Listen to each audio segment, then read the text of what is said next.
Hey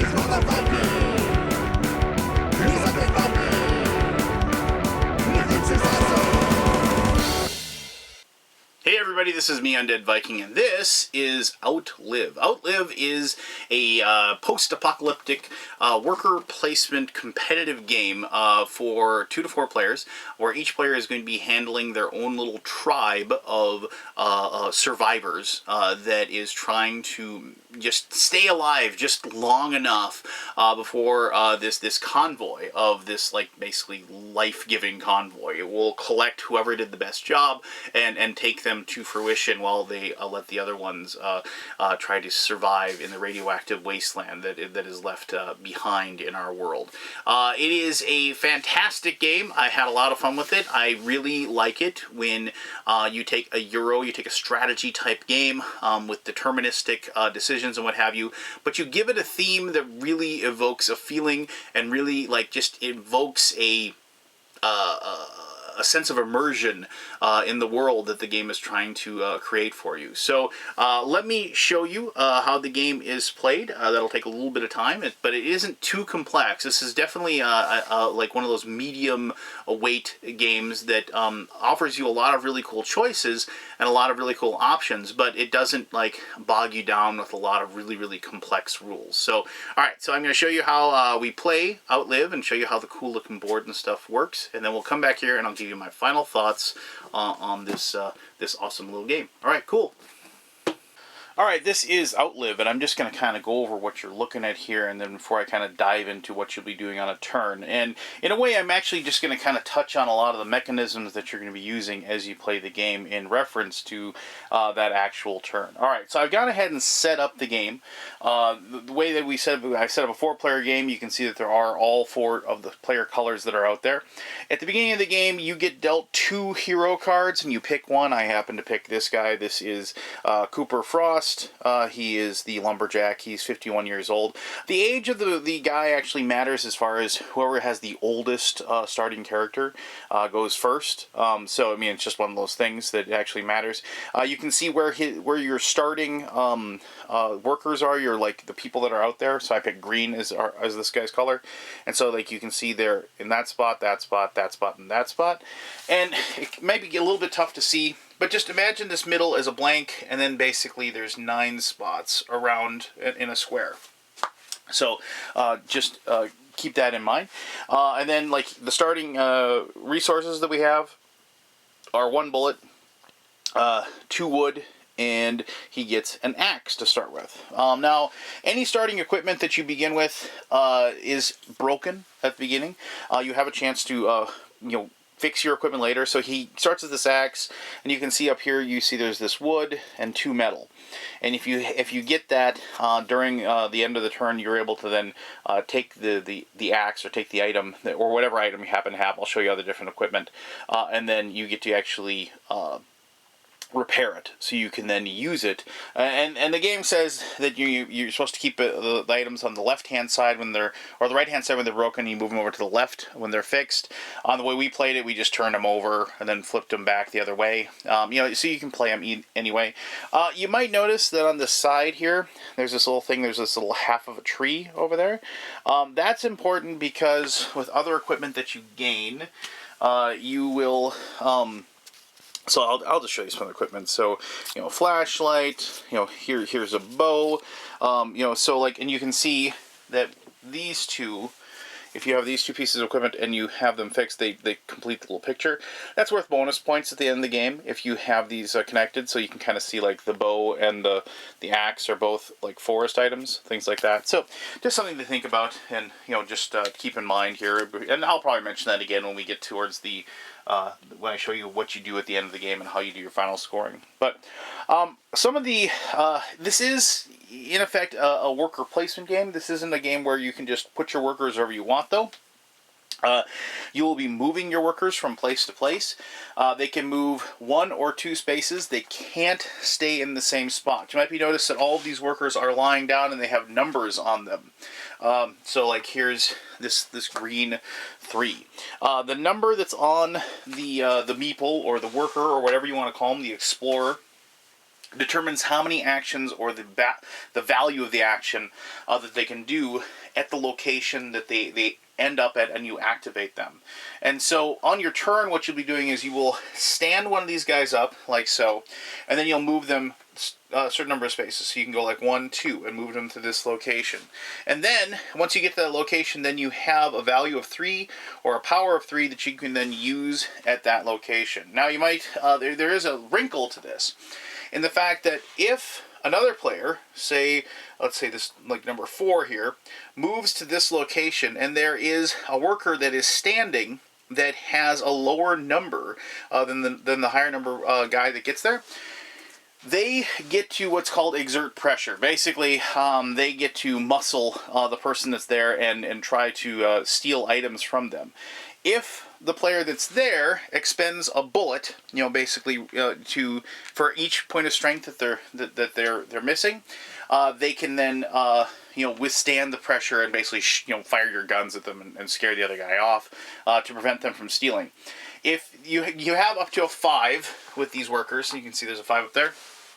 So you could spend 1 bullet and then they'd only be able to steal 1 item from you, or you can spend 2 if you're out of 3, so you can figure it out. And the items or the resources that you have to give up to the person that exerts the pressure are completely dependent upon the person that's giving up the items. The other person doesn't get to pick those. So like if you want to give up wood and you had, say, like meat, you like an abundance of meat, and or if you just didn't want to use your bullets for whatever reason, if you have all these different options, you can do that. All right, so just keep that in mind. The difference is if like a 4 is in like a higher number and you go to there with a lower number, that person can't exert influence on you. They can't steal from you. They've already been there. They've done their thing. So you don't have to worry about that. And I should mention also that people that are laying down, the whole thing is they're hiding or they're like resting, and so they aren't active. You don't see them, so you don't have to worry about you can't exert pressure or steal from an inactive worker. So there you go. All right, so at these different places on the board, there is some very standard stuff that you've seen in lots of other games where you're just going to be collecting resources. So like down here, this is the mine. You collect metal there. You get bullets up here at the military base. Over here at the forest, you can get wood. And down here at the old, broken down, sad amusement park, you can get microchips. And so those are like the resources that you can get in those locations.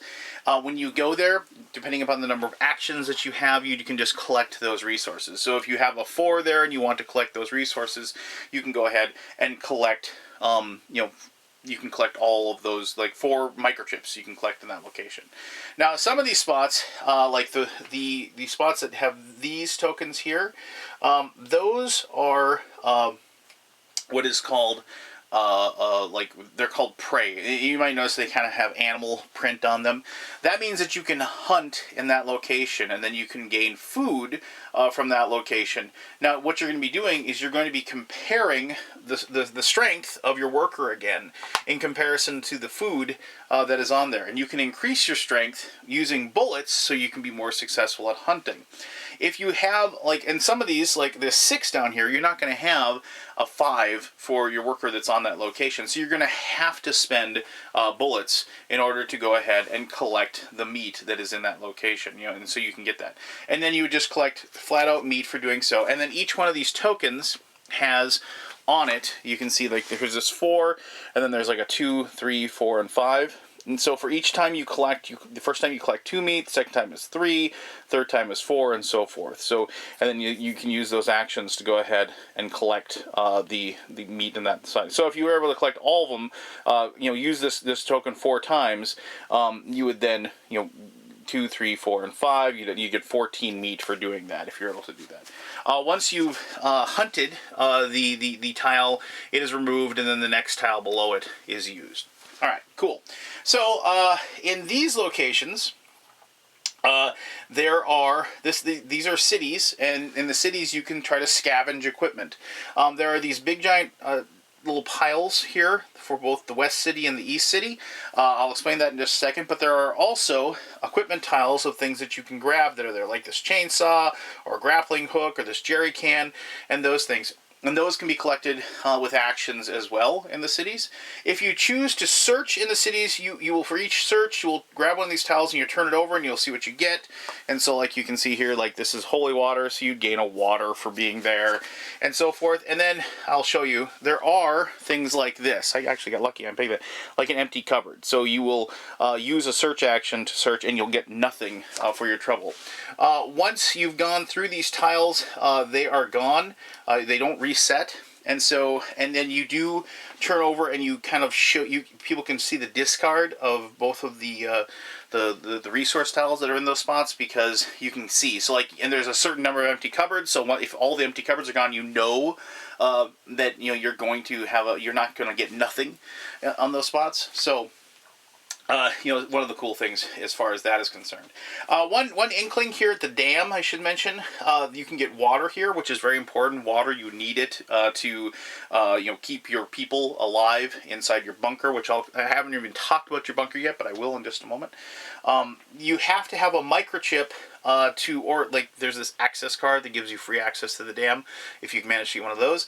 But if you have to have a microchip basically to access the dam and to activate its water purifier, and that's the whole idea, is like this is a radioactive wasteland, right? And so you have to activate that to get clear, fresh drinking water. And you need water because you need it to keep your people alive. So that's a lot about what this game is. It's like you want to be able to have all these actions to collect cool equipment and stuff like that, but you also need, to get food and water to keep your bunker running, because this is like just basically a race against time.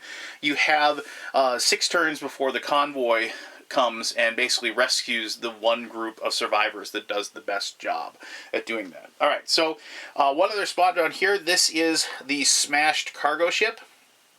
The smashed cargo ship, you can find canned food on that, and canned food is good because it doesn't spoil, so you can keep that. And normally, like any meat that you collect during your turn to feed your people, if you have any extra meat, it just spoils and goes away. And also water goes bad too, down to the most water you can keep from turn to turn is 2. So you have to kind of always be replacing that. You can't just have one turn where you grab 10 water and you're like, okay, I'm good. You're gonna have to like always be on the lookout and trying to collect that water. But over here, you'll notice that there is a 5, 4, and 3. That represents the 5, 4, and 3 that are on the workers that you have. The 5, 4, and 3, you go to that spot and you use it, and then you collect that much canned food, and then you can collect another survivor to put to work in your bunker to help out, with outfitting your rooms and what have you. Once again, I'll talk about your bunker in just a second. You have, so like here with a 5, you get 3 canned food, 2 canned food, 1 canned food. There is a spot that has a 6 there, and you can see you can get 4 canned food.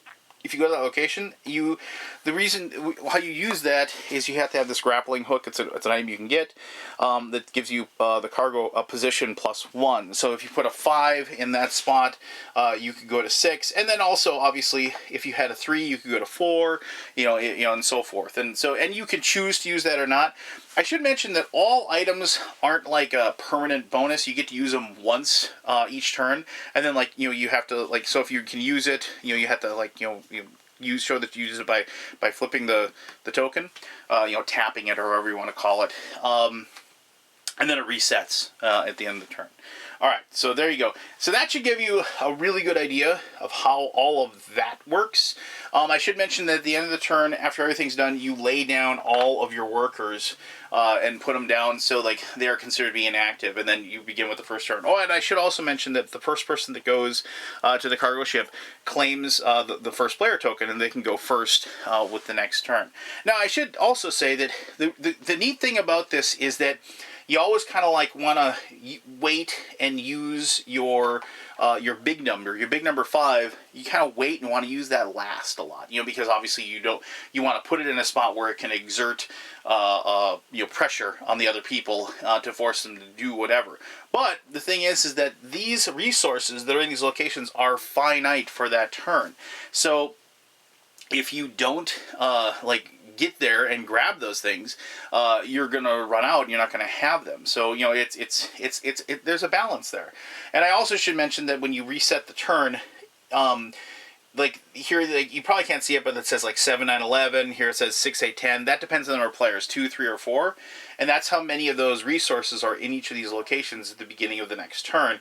It replenishes to that number. So if you used all but 3 water in this location, the dam, the next turn, you would only go back up to 10 in a 4-player game. You wouldn't get, like, you wouldn't add 10 more or 11 more. Or I'm sorry, there's 11, not 10.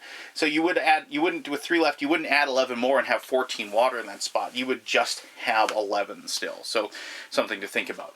All right, so there you go. That's all that. So now your bunker. What is your bunker? So your bunker has a couple things going on. Well, actually, several things going on. Over here is this radiation track. I'll talk about that in just a moment. But then you have all these rooms. At the beginning of the game, you get your 3 standard rooms, which are this equipment, like base thing, room construction building, and solving events thing. And once again, the events board, I'll talk about in just a second. So you have those 3, and everybody gets those 3. And then from this big giant thing of tiles, you will get 6 tiles, and then you'll pick 4 of those tiles to outfit your bunker with, and those are the possible buildings that you'll use. So at the very beginning of the game, you get 2 leaders, you pick 1, and you also get 6 of these room tiles, and you pick 4 to outfit your bunker with. So just keep that in mind.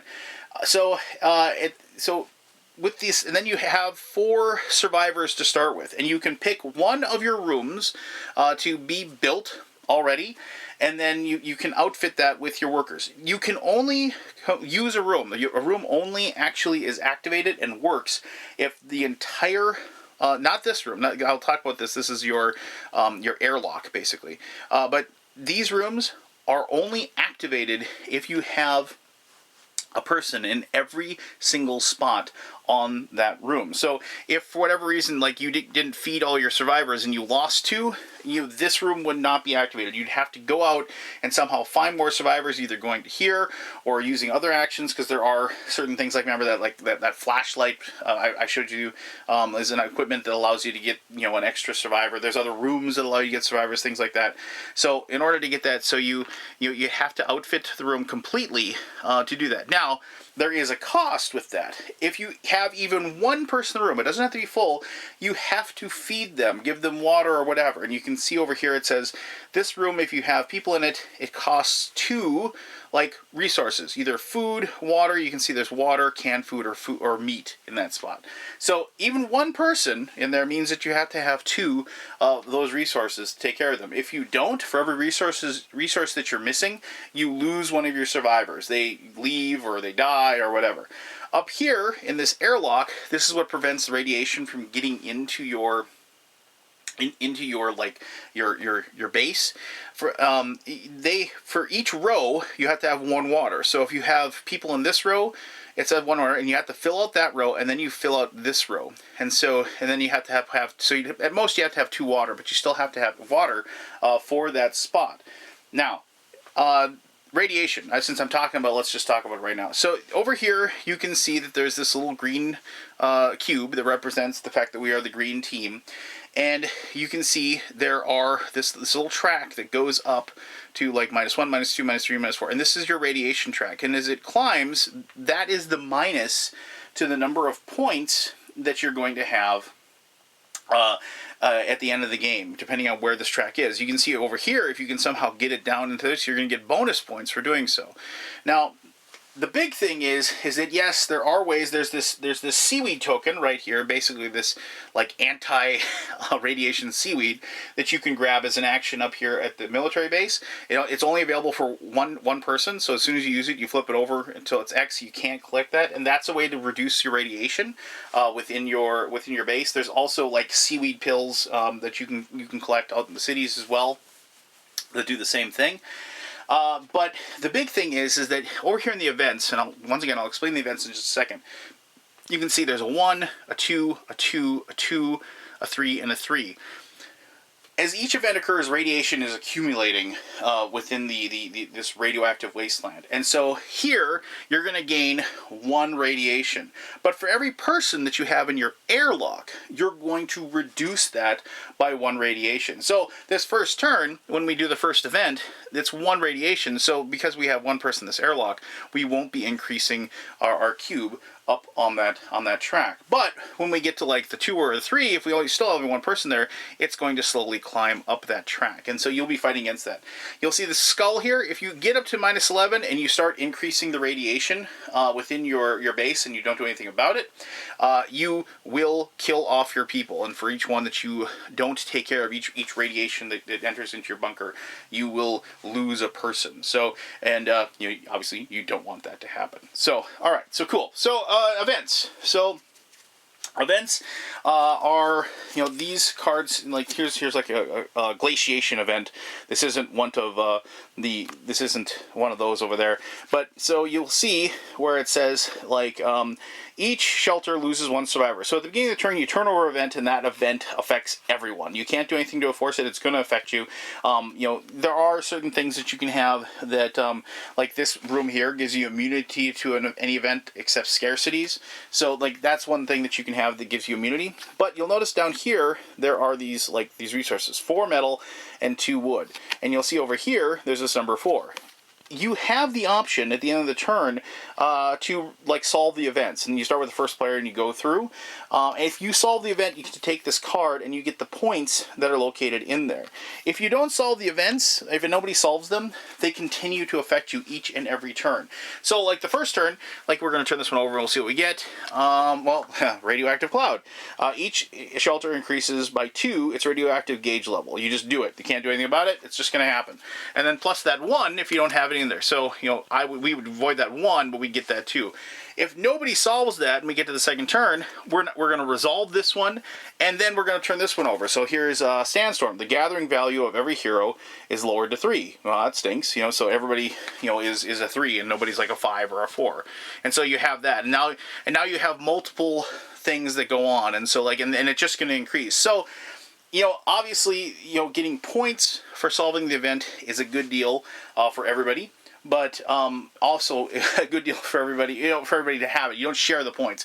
This isn't a thing where, like, okay, I'm going to give 3 microchips, and then you give 2 wood, and you give a microchip and a wood, and we'll take care of this. That isn't what this works. You either solve it entirely, or you skip it, and somebody else has to try to do it. You can't add to it and hope somebody else down the road takes care of it for you. It's all or nothing with those. So, keep that in mind as far as that is concerned. And that's kind of different from a lot of games with those, like, world events that everybody needs to work against. It's just 1 person gets it or nobody gets it. So, but you get the points. But obviously, if you solve it, you're helping everybody because then they don't have to deal with the radioactive cloud or the sandstorm or what have you. So basically, in a nutshell, the way the turn works is you turn an event over, you handle the event, and then everybody starts moving their people around, and you collect the different resources. You take the different actions that are allowed to you. You try to bully the other people if you possibly can. You kill animals to collect meat. You collect water. You collect bullets. You collect metal. You collect wood. And do all those things. You get done with the turn. You solve the events, and then you have to provide the commodities to each person after that, like give the water and the food to your people that you have within your shelter, within your bunker. And then you manage your radioactivity, like with the spot, if you have venting or anything else that you can manage that with. And then you can recruit survivors at that point. So like not just with this, but you can recruit survivors by spending a commodity to be able to do that. You basically you go out and, hey, I'll give you some food. you wanna come to my bunker? And so if you have excess food, you can go ahead and take care of that. And then you can construct your building, construct your rooms. Rooms normally cost 3 construction materials. Those would be, the wood, the metal, the chips. You can't use bullets to construct things. Just so you can't like shoot wood to put it in place or anything like that. But so then you construct rooms if you can. That's why I like this room. It's -2 construction material to do it. Remember, the room that can only be used once though. You can't just use it. You can't just say, I'm going to build 4 rooms with four materials. You can only use that once. You can get 1 cheap room each turn. And then if you have any equipment that you've collected or that you want to repair, you go ahead and do that. And then you reset the board with all the the resources that you have to. You lay all of the workers down, and then like any equipment that wasn't taken, you pull that off, and then you reset with equipment for each of the different like cities, and there you go. And then you start up the next turn and so forth. When you get to the 6th and final turn, that means that the convoy has arrived, and they are going to go ahead and look at who did the best job at keeping their shelter running, and did the best job at keeping like humanity intact or what have you. You know, oh, and also remember at the end, that is when you you discard all your meat, you discard all your water, but down to 2. So you got to make sure you do that as well. And then you go ahead and at the end of the 6th event, you're going to see who wins by checking your points. So you get your points for the events, and then you, for every the number of points you get points for building rooms. So, like, for each room that you have built, if you have 2 rooms, you get 1 point. 3 rooms, you get 2 points. 4 rooms is 4 points. All the way up to, if you built all 7 of your rooms, that's worth 17 points. Wherever this is on this track, either a bonus or a negative, you add that in.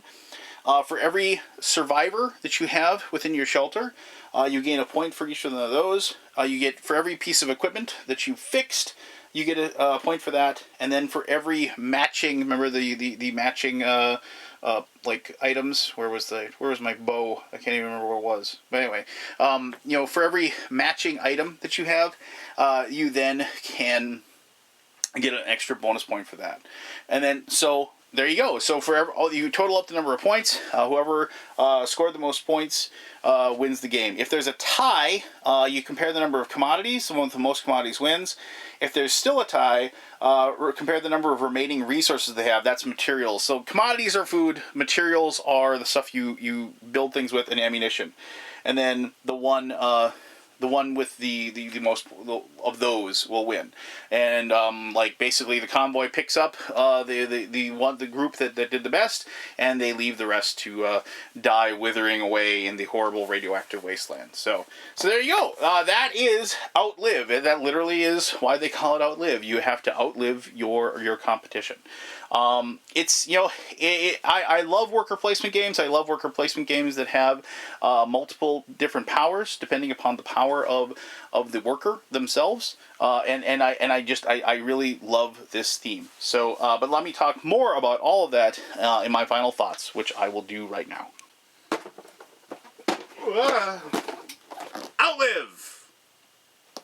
Okay, so there you go. That is how you play Outlive. As I said, it has a really awesome theme, and like I mean, I understand you could theoretically transplant the mechanisms within this game, and you could make it about, I don't know, trying to escape a space station that's getting ready to explode or something like that. But who cares? This game made me feel like you're in this post-apocalyptic world. It had the wonderful like conflict that I look for between me and other players when I play strategy games like this. I mean, this doesn't have any dice or anything like that. You know, as far as where you move your worker and what they can do, you know, it creates those tough decisions that you have to make. Do I use my big, you know, power 5 guy right away, you know, so I can collect a bunch of resources, or do I hold on to it because I know that, like, I'm within range of a few other players that might move close to me, and then I can go there and I can try to steal stuff from them. So it has those really awesome thought processes that you have to go through, and I like games that make me make tough decisions. You know, like where you have to weigh your options as far as, well, I think, you know, it'll be better if I do this, or will it be better if I do that? It prompts negotiations between people. You know, it's like, hey, you know, just if you don't go to this spot and muscle me, you know, I won't muscle you. You know, so I mean, the kind of the game beyond the game kind of thing that I talk about a lot that I really enjoy. You know, there's one rule I should mention. You don't have the option of not muscling the people or trying to steal from them. If you move your power 5 guy into a spot with a power 3 guy, you can't say, you know what, I'm not going to bother, I'm not going to attack you. You have to do it. It's a non-negotiable part of the game, which I thought was a really good thing, honestly, because one, it kind of removes the whole like, hey, come on, don't mess with me. It's like, I'm sorry, you know, you moved to the spot, I need water. I desperately need water, and you're at the dam, so this is going to happen. But also, it's like, if you have a situation where you don't want to mess with somebody, like, you don't want to because you know that they could then mess with you later in the turn, it removes that. It's another like, decision. You know, it adds a layer of complexity to the decisions that you have to make as you play the game. So, you know, it's just flat out, it's just a really good game. It doesn't take a long time to resolve, you know, because of the fact that it has the 6 turns. But during those 6 turns, you are jam-packed with decisions. Oh, and it has like 2 things I really like about worker placement games. I like worker placement games that don't have the option of getting more workers. And what I mean by that is that I always have like a weird issue with games where it's like, oh, if you go here, you get another worker. And it's like, those are like almost always the best spot, especially early in a game, you know, because of the fact that you want more actions during your turn. So the fact that like these are your workers and this is what you're going to use, you know, I like that about the game. And the other thing that I really like is different kinds of workers. Now, I've played lots of games where it's like, you know, this worker will activate in this way, this worker will activate in that way, and I like that difference, you know, like, so yeah, your workers will activate the spot, but depending upon what they are, they can do something different. And I like when games have that. So here we have that again with workers that have different levels of power that will, you know, affect or activate those spots with different results. And I think once again, it adds that layer of complexity to the decisions that is, but without making it really, you know, like difficult or anything like that. It adds complexity, but it doesn't add rules complexity, if that makes sense to you. So there you go. I mean, it's just a really good game. If you like worker placement games and if you like this kind of theme, I think if you like post-apocalyptic games, I think you're gonna like this. If you like worker placement games, I think you're really going to like this. If you like both of those things, this game is like, you need to have it in your collection. So there you go. I strongly suggest you go ahead and check out Outlive. You can go ahead and, it's in Kickstarter right now. You can see if it's something you want to pledge, and you can add it to your collection. If you have any questions about the game, I'd be happy to hear from you, and and I can try to answer those if you have any. As always, I really appreciate you taking the time to watch this video, and until next time, I'm the Undead Viking, and I'm telling you to have yourself one heck of an awesome day. All right, bye-bye.